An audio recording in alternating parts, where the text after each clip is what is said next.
What's up, everybody, and welcome back to Beyond the Neon Veil. I'm your host, Cousin Ryan, and we are going to bring on one of my favorite people in the world, my actual cousin, and one half of Benny and Moose Save America, the one, the only Moose Haas.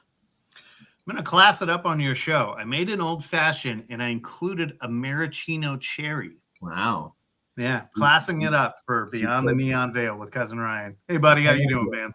Good, man. Good. I've missed you, man. It's been a minute. I know we've been doing a lot of stuff for Benny and Moose, but we haven't had one-on-one time, so I'm excited. Also looks like I have something right here. He's really excited to see me. There you go. Oh, nothing. Like a claw game. And you missed quite a few times. So you're coming on today because you have a story that I know we briefly mentioned on your original episode, and you call it the Ron Burgundy story. Yeah. So again, Ryan, thank you for having me back on your show, man. I know we're like part of a trio of the last American Heroes Network like managers, but I feel like you and Benny definitely have more of like a hands-on approach than I do. So I'm glad to be on this show and just be talking to you, and you not being behind the scenes ready to drop a bartender's hint like 3 times a game. So Quick but yes, the Ron Burgundy story. So I need to give some context clues, and because I'm going to keep certain names maybe off the the show, and I'll kind of make up some nicknames for some of the people that were involved in this. But when I was probably mid to late 20s, probably like mid 20s, my group of friends started hanging out with this like older dude, and we nicknamed him Ron Burgundy. His first name was Ron, and like he had zero idea who Ron Burgundy was. But like we would go to a bar and he'd introduce himself like, "Hey, I'm Ron Burgundy." Like, and he went with it, even though he had zero idea like who Ron Burgundy was. And we used to always like, we thought it was so freaking funny. And we would drop like Ron Burgundy quotes, like it would just soar over his head. But then he would just be like, "You ate a whole wheel of cheese. Not even that, I'm impressed." Like he would just go with it. And he had zero idea who Ron Burgundy is. And by older, like, at the time, Ron was probably like late 40s, and our group of friends was probably like 25, 26 years old, right? Okay, decent age distance. It was kind of a novelty thing that like he was there, and Burgundy, as time progressed, got a little more eccentric and a little crazier, and then for a group of like 20-year-olds, he got too crazy for us. So we eventually kind of cut ties with him. We still are in contact with the Burgundy boys, his sons. They're a couple of good guys. And for the most part, Burgundy's a good dude. But in this particular incident, he had started dating this woman. And I believe her name was Caroline. And they were completely volatile together. It was like oil and vinegar, like just mixed. It was so bad. So, like a friend of ours, Travis, who lives in Vegas, actually at the moment, he didn't at the time. He lived in California with us, but he now resides in Vegas. We used to nickname him Big Country because he was about 6'5" and about 260, and just he was kind of the enforcer of our group. But the sweetest dude. And Travis, if you're watching this, buddy, I fucking love you, dude. But he it was his birthday, and he was turning 30. Travis was always a couple of years, like 1 or 2 years older than the rest of us. And he was turning 30, and he wanted to go to Vegas. And he had his fiance with him, and his like mom and his stepdad were going to be going. So we knew like, okay, Like, this isn't going to be like a full blown, like, let's go absolutely like balls out crazy in Vegas. This was going to be like, let's do whatever Travis wants to do. It's his birthday. And one of the like stipulations was he did not want Burgundy to go because he knew that Ron Burgundy was going to bring his girlfriend and there were going to be fireworks. But also Ron Burgundy had like 2 speeds. He had start and then he had go. And that was it. When he was in start mode, he was pleasant. When he was in go mode, there was no slowing him down. He was a Mario Kart on the freaking track. Like, he just went, and he went as fast as he could, as hard as he could, for as long as he could. And yeah, every drug you can imagine probably mixed into that to keep him at that level. So one of the like quirks of Burgundy was he always found a way to get things for free. He was that guy. He was a salesman in life. And you know, a lot of salesmen have that, especially if they have that gene where they have to sell. Mm-hmm. Like, there is, they get off on getting free shit and getting deals on things, right? Because they're the ones, you know, they're the salesmen. They always have to have that like need for the sales pitch. Right. So Burgundy was all about getting free shit. And he was a big gambler. And he and another friend of ours, Taylor, used to go to the casino. And I would go with them. And I wouldn't gamble because at the time I didn't have 2 pennies to rub together. But I'd go with them because they'd be like, hey, we'll buy you drinks. Just come and watch us gamble. I'm like, okay. And they would go and they drop thousands of dollars in a night in a 2 or 3 hour span. I remember one time they were down, like they were each down $2,000. And there's a thing, at least at the time at the casino, and they were like, it's the weirdest thing. It's such a gambleholic move, but they would be like, time for a thumbprint. And basically you would go and take out a line of credit at the casino. You drop a thumbprint along with copies of identification, and then they would front you money, right? They'd give you a line of credit. So they'd be down like $2,000. They'd be like, thumbprint. They'd be like high-fiving each other. And I'm like, wait, like, aren't you down $2,000 right now? So they'd go knock out the thumbprint and they'd be back in the game. And like, every hand that they won was a celebration. It was crazy to me. They could be down $5,000 and they'd win a $50 hand, and it would be like the biggest celebration of the night. So like, it was like uncut gems in real life, like just stressful from like the moment you got there till the moment you left. But back to the Burgundy story. So Travis has this stipulation where he doesn't want Burgundy to go. Right. And mostly because his mom is going to be there. His stepdad's going to be there.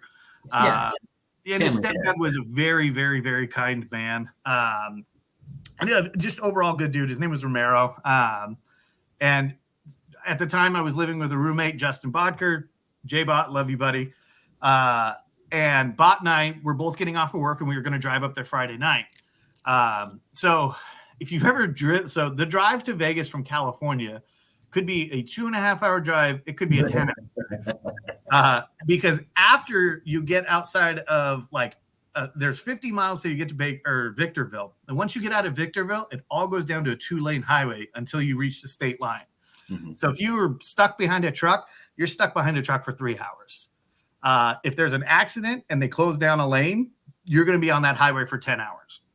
And you know this, Ryan. You've driven back and forth to California a ton of times to come out and hang out with us. So you know that drive, if you hit it at the right time, you're golden. Mm-hmm. And if you get lucky, you're golden. 2.5 hours there, no problem. We were not fortunate enough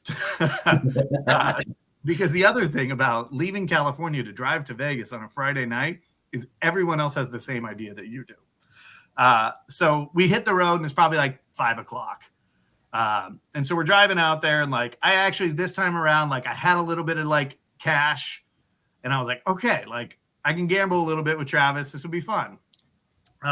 So it's like 8 o'clock at night at this point in time. And like, we probably still have like 2 hours to go. And Justin just knocked out like in the passenger seat. And so I'm just cruising along, and I don't know for how long. I'm just kind of listening to music, like zoning out. And there used to be this whiskey. It was probably one of the first like flavored whiskeys. And it was wild turkey honey. Mm-hmm. And our group was like obsessed with it because it was a whiskey, like, and when you're in your 20s, you don't drink whiskey to enjoy whiskey. You drink whiskey to get drunk. And oftentimes you just take shots of it. So, yeah, right, exactly. So we had this, like, we brought this bottle of wild turkey honey. And and still to this day, neither of us know how long, like, he was awake and drinking off of that bottle.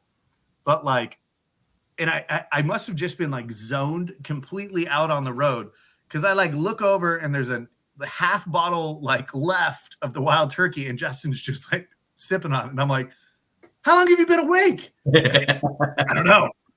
Like it was, the story doesn't do it justice. Like Justin's a far better like storyteller than I am, but like the moment was so freaking funny for the both of us because like he had to have been awake for probably an hour. We hadn't said a word to each other, like, and he was just sipping off of this wild turkey honey. So we finally get to Vegas, and for the like couple of days leading up to it, all of us were dodging Ron's texts and calls. And if we were, it would be like, hey, do you know anything about this weekend in Vegas? I'd be like, I don't. So we park the car. Travis tells us he's at Vale's. He wants to play 3-card poker. We get over there. We meet up with Travis. We meet up with his father-in-law. And we start walking into the casino. And who do we run into? Ron Burgundy and Caroline. And we were like, oh, all of us like froze. Like, oh, and he's like, I figured I would just come. And I knew where you guys were going to be. And it was like, oh, my God.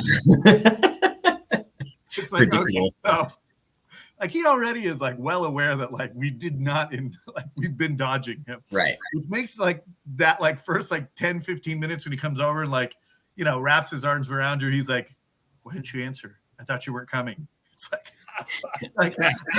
how do you tell somebody like, dude, we didn't want you to go?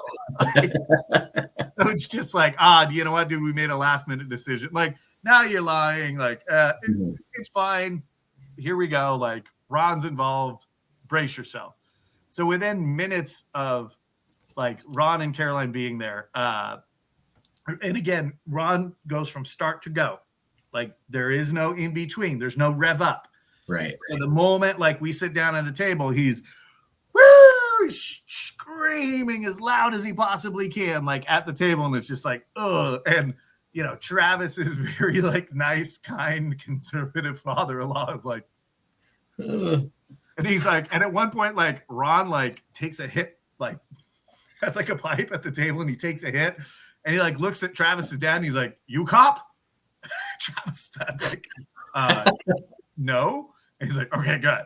Like again, no in between from start to go, and so yeah, Ron starts going, but within the first like 10 minutes of us being there, him and Caroline are at each other already. And I like their fight, like again, their fights get super volatile, especially when both of them are going. And so they're arguing with each other like the moment we sit down at a table.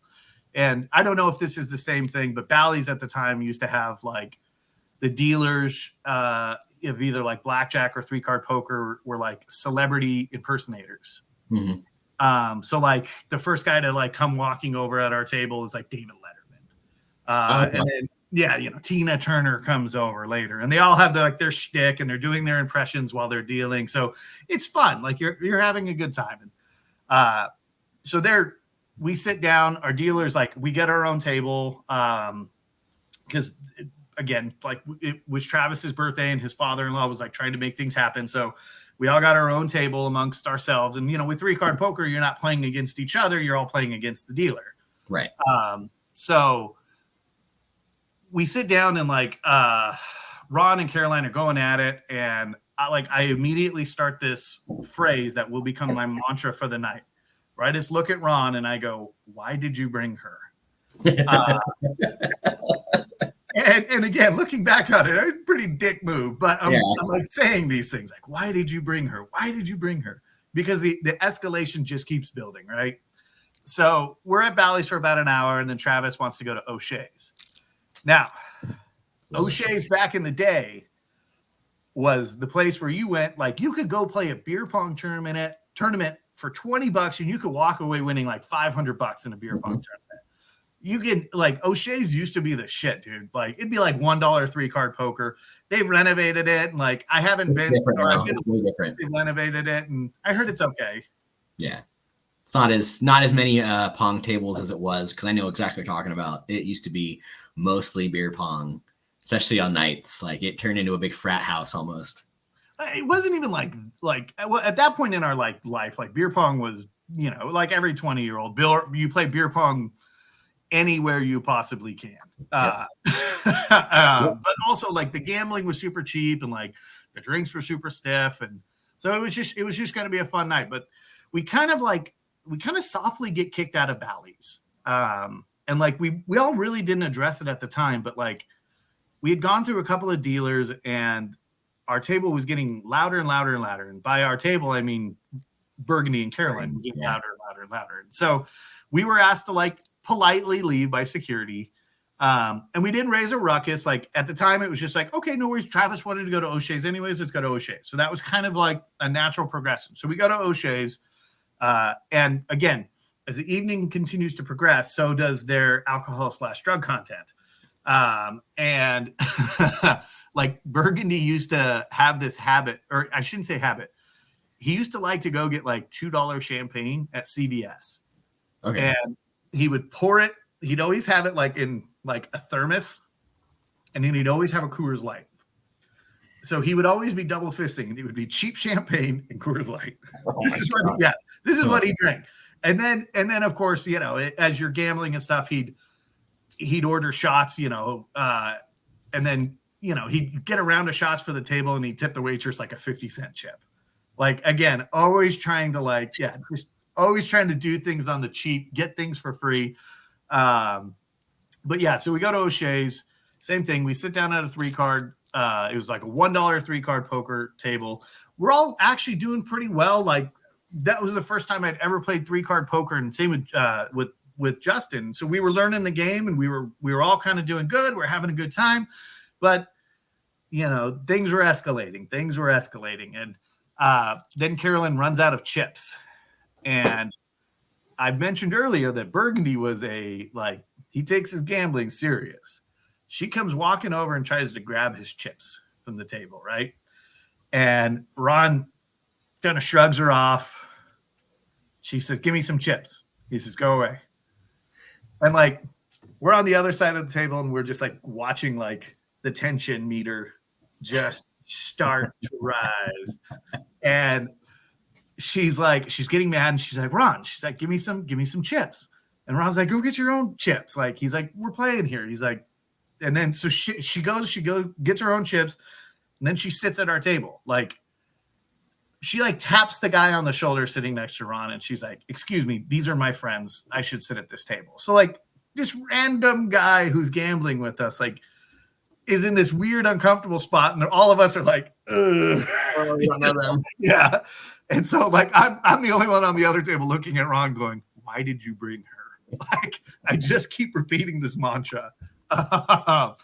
And so she sits, and Ron and her just start going at each other, right? And it's getting later. It's getting pretty later in the evening, and it's to the point where like it's probably like midnight, 1 o'clock in the morning. We've been going now for several hours. She's pretty inebriated, and she runs out of chips. And what does she do? She reaches over. Fight starts to ensue. But now the like shots that are being taken are like, "You have half a head of hair. You're not a man." Like, there's these like shots being like deep cut shots between the two of them. And like, poor Travis's father-in-law, this very nice man, we're just like, "Dude, we're really sorry. Like we tried to like keep this quiet, like without him coming." And so at this point, like everyone at the table is now repeating my mantra. Like, Justin's like, "Ron, why did you bring her?" Like, Travis is like, "Why did you bring her, bro?" And then here comes, Travis's father-in-law, and he's like, "Ron, I just met you, but why did you bring her?" Like, everyone's in on it now. Stage now. And so Ron won't give her any chips. She's being asked to leave. Like she starts throwing a fit. She gets up and she's screaming at him. She's like, "You're not a man. I've run a marathon in my life. I'm more of a man than you." And Ron's just like staring directly at the table, not saying a word, right? So like we're all just like, "Ron, why did you bring her?" She gets up, she grabs her drink, and she starts walking away. Like security comes over, and security is like, "Ma'am, like calm down. Like, why don't you go for a walk, get some fresh air." So she has a full like vodka tonic she grabs, and she starts walking away. And then she stops and she turns around, she throws the full vodka tonic at Ron. And I don't know just if like Burgundy was like at this point in time like ready for it or like knew to expect this, but with a no look move, he goes like, "Ruh," and the drink flies over his shoulder, goes all over the table, goes all over the dealer. And at exactly the same time, Justin, Travis, and I all jump to our feet. We're all like, "Security, get her out of here." Oh my God. We're all yelling at Ron, like, "Ron, like, what is the matter with you? Why did you bring her?" And Ron is just cool as a cucumber. And he's just like, he like walks over to security. He's like, "We're in room 304. And he's like, "Do you mind taking her up?"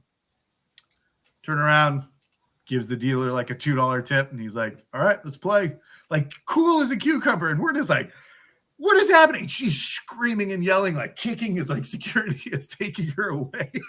They take her up to the room. They put her to bed. And she goes to sleep. Well, the story continues. So something I can't even remember the circumstances that happened where Justin and I's room ended up getting canceled.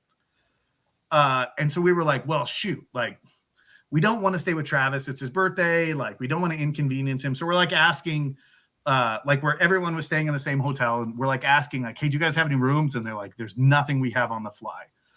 So Ron's like, "Hey," he's like, "You guys are just here for the night, right?" We were like, "Yeah, we're leaving tomorrow afternoon." He's like, "Oh, stay with us." I'm like, great. So again, like we're in our mid-20s. We don't really have a ton of options at the moment. Like we probably could have gone to another hotel easily, right. But it's 2:00 in the morning. It's 3:00 in the morning. And we're like, you know what, let's do it. So we go up to Rom's room. Caroline's passed out on the bed. And Justin and I go to sleep. Justin and I share this king bed, and Ron and Caroline are in the other king bed. Right. So it's like 7:00 in the morning. And like I'm woken up by Ron and Caroline fighting, like in the room, right? Like, just it's okay. No, like, hey, last night was crazy. We slept it off. Let's start over today. It's like, let's pick up where we left off last night. I can't believe you had security take me back to the room. So, like, it just starts up all over again. And I like tuck my head under the covers. And I like look over, and Justin's wide awake and he's staring at me. And he mouths the words, "Let's get the fuck out of here." And I was like, so we're listening to the argument, right? And we're both like under the covers, like formulating a plan. And she's like, "You know what? I'm leaving, and Mark and Justin will give me a ride home." And both of us are like, nope. Like without like, we don't want them to know that we're awake, but we also are like, no, this is not going to happen. And Justin's like, I'm like, "No, I'm with you." Like, we're like signing to each other back and forth. So I like pretend to wake up and I'm like, "Hey," I'm like, "We're going to start off fresh today, right?" And she's like, "Mark, can I get a ride home with you today?" And I'm like, I was like, I don't really know what time we're going to leave. And I was like, "We're going to kind of play it by ear." And I was like, "But hey, if you're around and you're still feeling the same way, yeah, let's talk about it." So I'm like not giving a direct answer. Right. Right. So Ron, like to escape her, Ron goes to the balcony and he like starts smoking like heavily, like weed. Right. Mm-hmm. We like get in the elevator to go downstairs to meet up with Travis and his father-in-law. And like we had even considered staying a second day and a second night. But now we're kind of in this situation where like, ugh. Let's get out. Yeah. So we get into the elevator and she's just on him. Like belittling Ron, and Ron fires back with like, you know what, Caroline, I'm in a fog and I'm just going to ignore you. And both Burgundy and Caroline were nice enough people. They just brought out the worst in each other.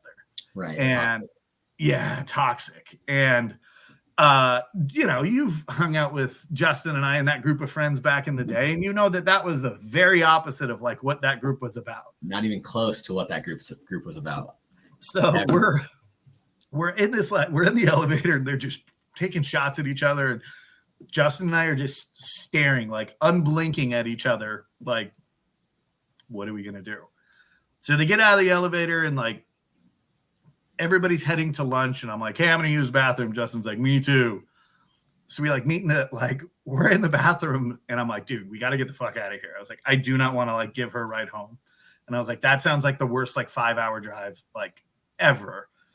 And I was like, they're like, what do we do here? They're obviously toxic. Like, do we get her out of this situation? Right. Like, do we keep her there? Like, they've kind of elected to come together. Like, don't get involved. Like, she's the one being physical. Should we take Ron home? Like, so we're like discussing all these options in the bathroom. We come walking outside and she's standing by the bathroom door waiting for us. And she's like, oh no, I was just waiting for you guys. Like, she's like, what time do you guys think you're going to be taking off? And I'm like, it's like, I'm not sure we have a time frame yet. And I was like, we'll let you know. So we like, everyone goes to breakfast and we meet up with Travis and we're like kind of explaining the situation to Travis. And Travis is like, he's like, dude, they're booked for like a week here. And I was like, dude, should we take her home? Like, this is like a really bad situation right now for both of them. And then we come back to where they are and they're like lovey-dovey at this point. I'm like, okay, they've worked it out. Perfect. Things are going to be normal. Like Justin and I can escape. No problem. And that lasts for like an hour. And then they start drinking at breakfast and things start going south for both of them again. So like Justin and I are like, okay, we're just going to make a run for it at this point.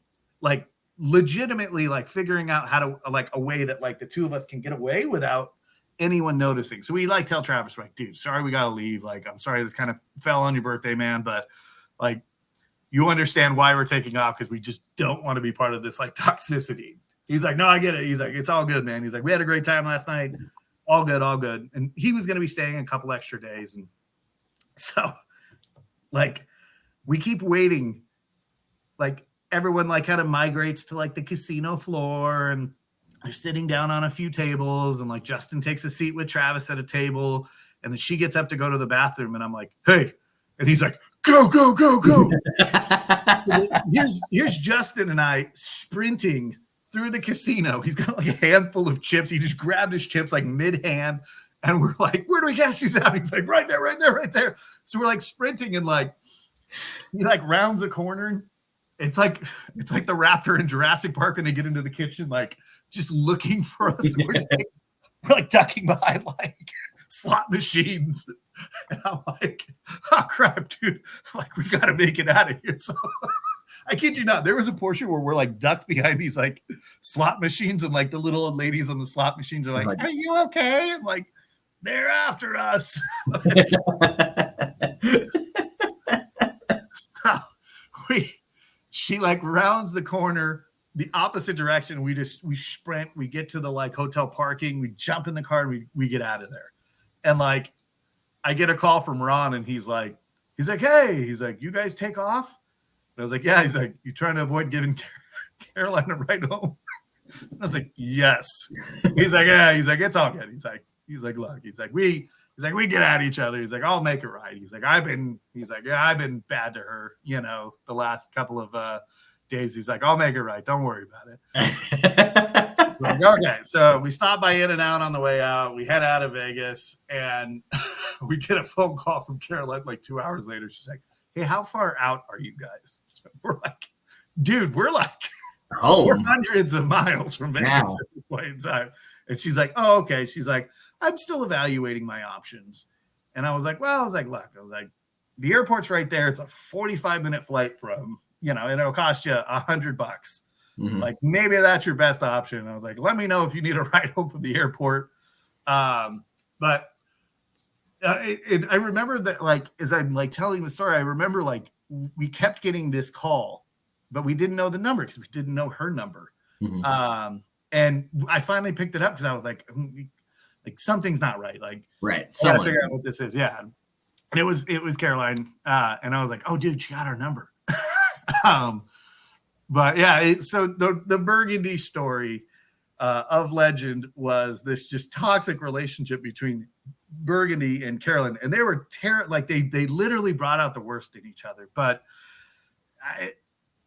it spilled over into that like thrown drink. I still feel terrible to this day for that dealer who just got doused from head to toe in vodka tonic. Yeah, it was a crazy. Like, we were there probably less than 24 hours, and like all of this happened, and In a day. That's crazy. it was like an escape from Alcatraz situation. Like, Justin and I like breathe a sigh of relief as we like cross state line. Like, oh, they can't get us anymore. We're out of it. We're out of there. Oh my god. I still to this day also feel bad for Travis. Like, I think that was his 30th birthday, but it was so funny how like we were all careful about this. Like, okay, like, don't let them know, because we know that like if the two of them come together, they will be at each other. And then we turn the corner and there they are. Like, you can't write that. That's things that happen in a movie. No, and God, I love Vegas for stuff like that. I mean, I know it sucked to be a part of, but think about the story now. You can tell. You telling that story brought up a memory of mine that I have to get a friend on to tell, because we nicknamed one of our good friends MacGruber, and it's a whole story about how he got that nickname. And is he like resourceful but never successful? Okay, I named him MacGruber because from Will Forte's other character from How I Met Your Mother, he had another character in the show, and in the show, every time he got an erection, he got a nosebleed. And something happened on this trip in Vegas that is what I made the joke similar to that to my friend. And so we ended up calling him MacGruber for like since that day. It was like my mid-20s. Nice. I got to get my friend on here to tell that story. The guy we call MacGruber finally figured out why we called him it. But it took him like 5 years to finally figure out what it was. But it was, I'll have to go tell that story. God, I love Vegas. I love the stuff like that. So I remember that was at this point, that was probably 10, maybe 15 years ago. As I'm 40 now, I was probably 26 at the time when all that went down. And like, oh man, I'll never forget that. I mean, that's still like, and I see Justin every once in a while, and like, it's one of those stories where like every time we see each other, you know, if it's 3 times a year, if it's 5 times a year, like that story comes up and we're like, just immediately we like fall back into like the rhythm of that story. Well, I love those guys. Those guys are so much fun to hang out with. When I was in my early 20s, you guys were your early 30s, hanging out in California, doing dumb shit, having our own stories of things we've done, things I've seen Travis do. When you being comatose on my couch. That me dying on your couch. Yeah. Thanks, Justin, for watching. I'll never forget when I was getting off of work and Justin calls and he's like, I think your cousin's dead. I'm like, what? Like, what did you do to him? That was the most interesting 24 hours of my life. But I just think of like the St. Patrick's Day weekends we used to have with those guys. Oh, watching Taylor and Country, upgrade our rooms with the front desk because they were just being the salesman guys that they were. And, or Travis being the big teddy bear and really drunk girls coming to him and him taking care of them. And he doesn't even know the girl. So, That was, our St. Patrick's Day back in the day, man. We went. Like, we always did that right.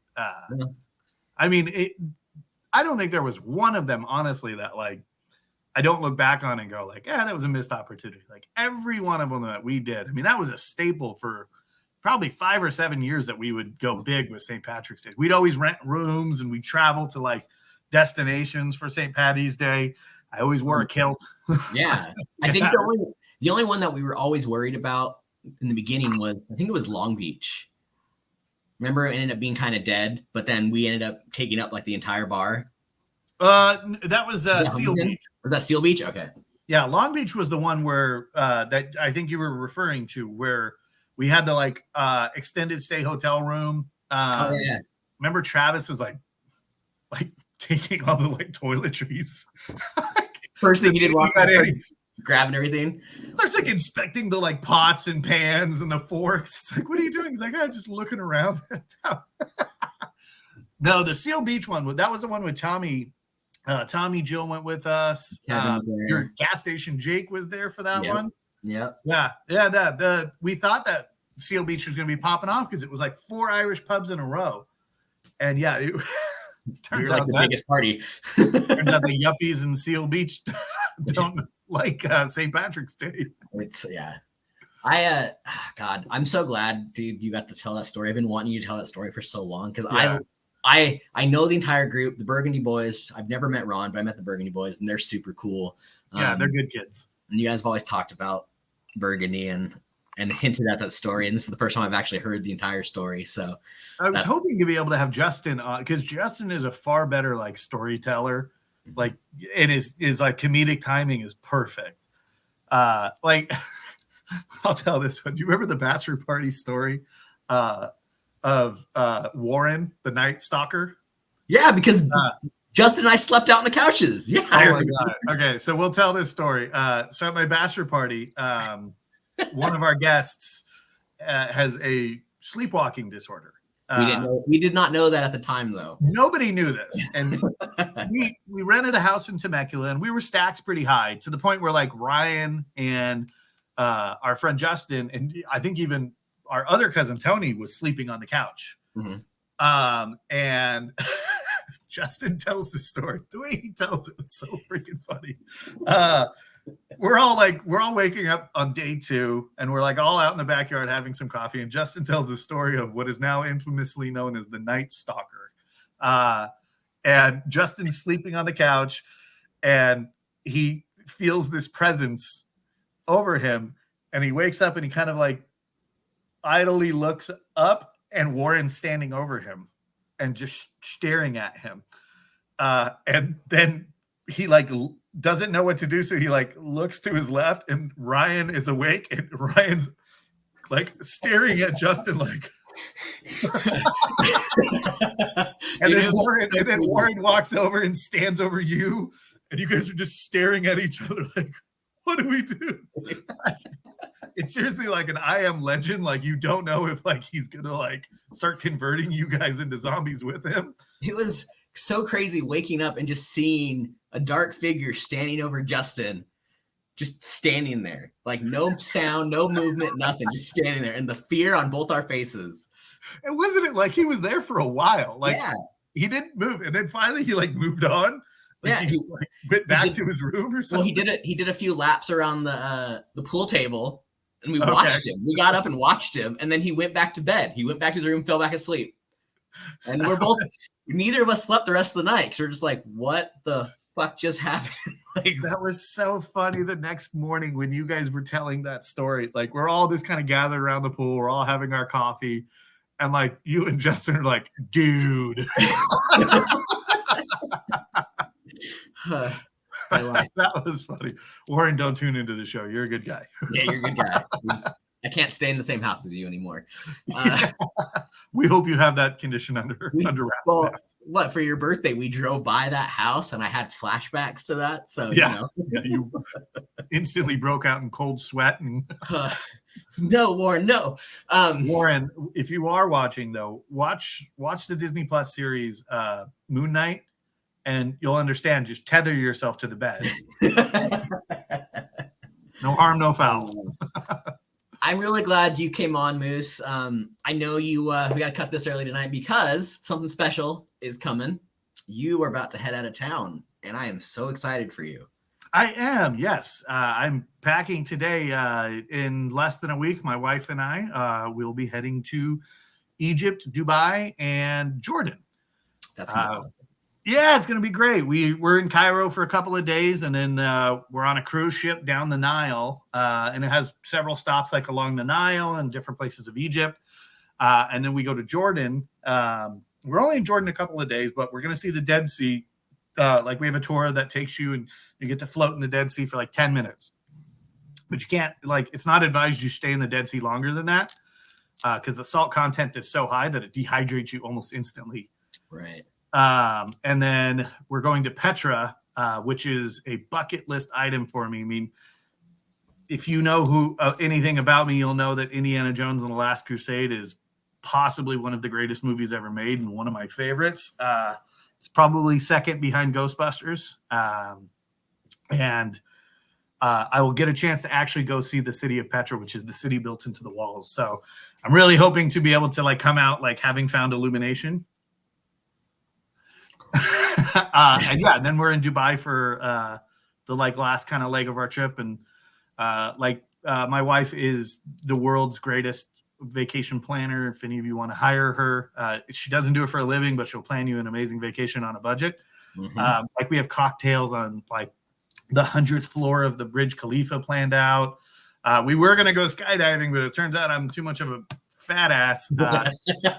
You have to be under 200 pounds to go skydiving in Dubai. And I'm like 220. I'm 6'5". Like I'm a giant dude. So I like, when she told me that, I was like, okay, I'm going to lose 20 pounds in a month. She's like, that's not going to happen. Let's find something else for you to do. So we have this tour where we ride camels out to the middle of the desert, and they have this traditional Dubai like roast, like what they cook and how they make meals, and they bury it in the sand and they cook it, and everyone kind of hangs out. And so that kind of substituted the skydiving. But yeah, we're really excited, dude. So Sarah knows it's on the way, but a tracking device is coming for both of you because, come on, you cute little white boy, you're going to be in the Middle East. Dude, I'm going to keister it, and I'm going to keep that thing on me because, I'm for sure public enemy number one. If you go missing, the COD squad's going to be on the. Well, the COD squad ready to go because you guys are my like wanted or my taken. Taken. Yeah, if I get one phone call, like I'll be hiding under the bed, and right before I'm taken, I'll be like, tattoo on the left arm. Like just start yelling out commands to you guys. You guys will understand. The COD squad, has a particular set of skills. Not the best skills, but we got skills. We're decent at trivia. You guys did okay. Good. We did okay. I'm excited. It'll be a good time. That's awesome, man. We might have to look at doing a special edition of Beyond the Neon Veil International because I want to hear more about that story, and I think everyone would too because it's going to be pretty badass. Yeah, sure, man. It'll be a lot of fun. We get to see the pyramids. We get to see Petra. I mean, we're doing a cruise down the Nile. Like my wife and I like take two like international trips a year is usually what we do. We've over the last couple of years, like again, my wife being the most amazing person I know, and then Chu, like the most amazing planner. Like she finds these tours and that are exactly what like you like. Instead of just going and sitting by a pool, like we go and we see the pyramids. Like, don't get me wrong, I like to go and sit by a pool, but I can only do that for like a day or two before I go stir crazy. Right. She finds all kinds of crazy fun stuff for us to be able to do on these trips. So yeah, I'm excited. We got Egypt, Dubai, and Jordan on this trip. We're going on a cruise of the Greek islands later on this year with our good friend Carl the Kiwi. We need him on here, by the way. So we need to get Carl on because we need to tell the story about a certain somebody losing a bet and having to kiss Carl's big toe. We have videos and pictures of that. Yeah. But I think I ended up winning. Well, no, I lost that night because I had to pay off an Uber driver. But, Oh, I mean, you're chasing down of the Uber driver? The beginning was even better. Yes. Dude, I like, without a word, you just went, oh, and like took off sprinting. Gone. And it's like one of those things where like, I don't know if I should cheer you on or be afraid, like, and start running with you. Yeah. You were gone to get your phone back. That was so you guys didn't move, but we'll get Carl. Hopefully we can get Carl and Greg and Steve on here to talk about their parts, their views of that trip, because it was 48 hours of them in Vegas and the first 24 was crazy. Yeah. I was only there for the first night, but that was all I needed to be there for. Yeah. So for those of you who don't know these guys, they're our buddy Carl lives in New Zealand. He's from New Zealand originally, and this was their first time in Las Vegas. Like it was funny driving from California to Las Vegas. The like Kiwi boys are like taking pictures of the desert, of like the nothingness that is the desert between California and Nevada. I'm like, what are you guys doing? And they've never seen a desert. Yeah. Like it's new to them because the island of New Zealand does not have desert life. So, and it's funny, like remember Steve's obsession with seeing a snake? Yeah. He's like at the rest stop and he's like rolling over rocks like in the rest stop. And I'm like, what are you doing? He's like, I want to see a snake because there's no snakes on New Zealand. So yeah, we definitely got to get those guys on. We'll have to schedule it out. So when you see him, talk to him, we'll get and then we'll let them tell the story about when somebody, Carl, ordered the adios mother effers, right. And then I time traveled and woke up later on in the evening with someone like sitting on somebody passed out on the ground. So oh my God, I forgot about that. That's right. Yeah. Yep. We need them on because I want to tell. And the police were right there, and we're like, we're waiting for our Uber. how we didn't get in trouble that night is still beyond me. I don't even know. I think it was our main man, Steve, dude. Steve kept us all together. Yeah, Steve kept it together. Steve is the coolest cat I think I've ever met in my entire life. But yeah, his ability to like talk us out of every shenanigan that we got into that night. Steve, you're still the man. We need them on. And we have the pictures from that weekend too that we share in the video of the things that I'm not proud of happening that weekend, but we will share them. So it'll be fun. Dude, you've had some good guests on this show. Your buddy who lives with you in Vegas. Yeah, Dwayne. Dwayne's a good guy. Yeah, Dwayne, my man Dwayne, who watched the Rams playoff game 2 years ago with me in Vegas in a bar and just watched me pace angrily back and forth in the hallway of the bar that we were at. And we still go to that bar all the time too. It's way different than when you were there last too. So when you come back out, we'll have to go there again. Dude, you had Newsbaum on, Brian Newsbaum. That dude has seen every show and eaten in like every fancy restaurant in Vegas. Like he just kept, oh yeah, I've done this too. It's like, wait, what? Like one more story after another kept coming out of him. That was fun. He had good. Yeah, I've had some great guests. I have some good ones coming up. You and I obviously are taking a break from, we have enough stuff built up to take a break for the next few weeks with you traveling to internationally and me heading back to the country to go live off the grid for a week. So going home, huh? I'm so excited, dude. So excited. Good for you. It's been a while. But yeah, man, I'm glad you came on. I appreciate it. I miss your face. Likewise. So it was nice to be able to talk, just you and I, because we always, like you said earlier, we're always doing something with the Benny and Moose, and I'm backstage 90% of the time. So at some point, you and I need to have like a Star Wars debate. Like our Star Wars debates are legendary. They are, and I know we've mentioned it before, and there's fun stuff coming. Mark, Moose knows it's coming, and so does Benny and some other people, but we have some fun stuff probably within the next month or so. We'll have something else popping out for us to nerd out super hard. So, but thanks again, dude. I love you. I miss you. Have a safe trip. Everyone, I am your host, Cousin Ryan, and this has been my great best friend, my cousin, Mark Haas, the Big Moose. Literally cousins, people. Like, this is how I got the name. Literal cousin. So grew up together. Hang on, let me see. You can edit this, like pause at the moment, but let me see if I can pull up like the great picture of you and I as kids. Post it up. I'll post it up in the middle of the screen for this.